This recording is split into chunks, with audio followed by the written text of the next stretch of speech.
to Lyra Pulse, the podcast where the buzzwords get busted, the strategy gets spicy, and startups stop shooting in the dark. You're tuned in Lyra Pulse, the no fluff zone for founders and dreamers who want to build the right from the day one. And today we are diving into a topic that gets tossed around at every pitch meeting, incubator chart, or founder's tweet: scalability. No, we don't mean scaling like Everest. We mean building businesses, models that grow without breaking everything in the process. Or, as we like to call it, how to not crash your startup while trying to become the next Airbnb. Let's get into it. Let's set the record straight. Scalability is not just about growth, it's about smart growth. It means being able to grow your revenue faster than your costs. If you are spending 100 rupees to make 90 rupees every time you scale, congrats, you are scaling a loss. Exactly. A scalable business model allows your operations, systems, and customer experience to expand without imploding. If your backend crashes every time you gain 1000 new users, or your customer support is overwhelmed by day 3, you are not scaling, you are breaking. And founders, please, if your tech stack is being held together with duct tape and weekend players, don't tell investors you are ready to 10x. We will personally send you a free Zapier post and maybe a blanket and a hug. Let's break down the essentials. First rule of scalable Fight Club: product market fit. First, no PMF, no scale. Airbnb didn't go global until they knew people actually wanted to sleep in strangers' homes. Don't try to scale a maybe. Second, lean operations. If you are manually invoicing clients at 2 am, that's not hustle, it's poor systems. Use automation early. Let Stripe, HubSpot, or Notion do the grunt work. If you are repeating a task more than twice, automate it. Third, revenue diversification. Don't bet your entire business on one product, one client, or one channel. Explore premium models, partner programs, and layered pricing. Having multiple revenue streams gives you multiple cushions when things shake. And trust us, things will shake. Let's talk execution. These are tried and true ways startups get scalability right. 1. Automation. Use CRM tools, AI chatbots, onboarding flows. Free up your humans to do the thinking. Let your systems do the clicking.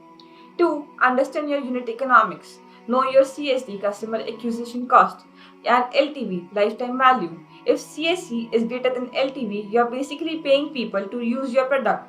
That's not strategy, that's charity. Third, organic growth channels. Paid ads are fine, but organic referrals, community, word of mouth, that's where the magic happens.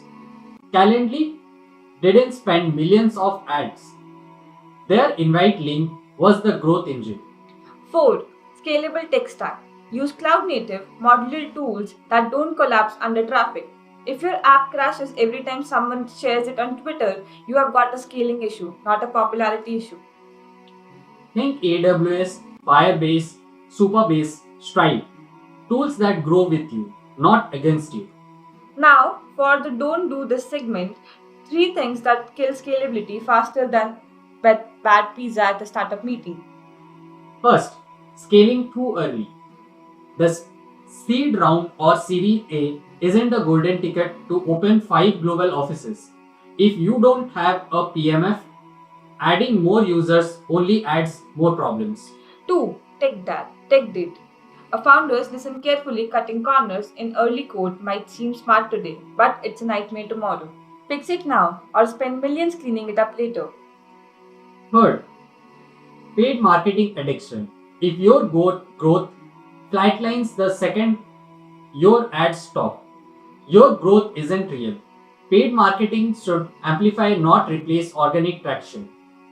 Scalability doesn't mean you can spend your way out of broken fundamentals. Look at who actually got it right. Airbnb. They built a lean platform model. The users, aka the host, handle most of the operations. Low overhead, high value, smart, scalable, and sticky. Uber, they didn't buy a fleet. They built the system, gig drivers, dynamic pricing, and a location based app allowed them to expand like wildfire without owning a single car. Slack, a freemium model done right.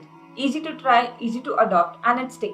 Plus, the API integrations create a network effect that made teams never want to leave. These companies didn't just scale, they engineered models that grew with their users, not against them. Now, if you're wondering whether your startup is really ready to scale, here's your founder friendly, consultant approved checklist. First, pre scale. Validate product market fit with MPV testing. Make sure your CAC is lower than your LTV. Get early customer feedback and iterate fast. Second, operations. Automate repetitive tasks with tools like Zapier, Notion, or HubSpot. Partner with vendors and suppliers who can scale with your growth. Build dashboards to track real time metrics. Third, growth. Invest in SEO, content marketing, and community building. Develop multiple revenue models, subscription, freemium, affiliate, etc. Set clear KPIs and milestones before every growth sprint. If you are not ticking most of these boxes, hit pause on the scaling dreams. Build the foundation before adding flows. Here's the truth, scalability isn't a sprint, it's a system game. Validate your market, automate your back office, diversify your revenue, rinse and repeat. When done right, scalability helps you handle success without falling apart. A strong business model won't just help you grow, it will help you survive that growth. So, don't rush to scale just because your competitors are shouting about their 10x number of LinkedIn. Scale because your systems are ready and your market is waiting. And that wraps today's episode of Larapulse. Whether you are a pre-seed or Series B, remember scale with strategy, not just speed. Next week, we are getting brutally honest about fundraising red flags. What investors really hate. Trust us, you don't want to miss it. Catch you next time on Lyra Pulse.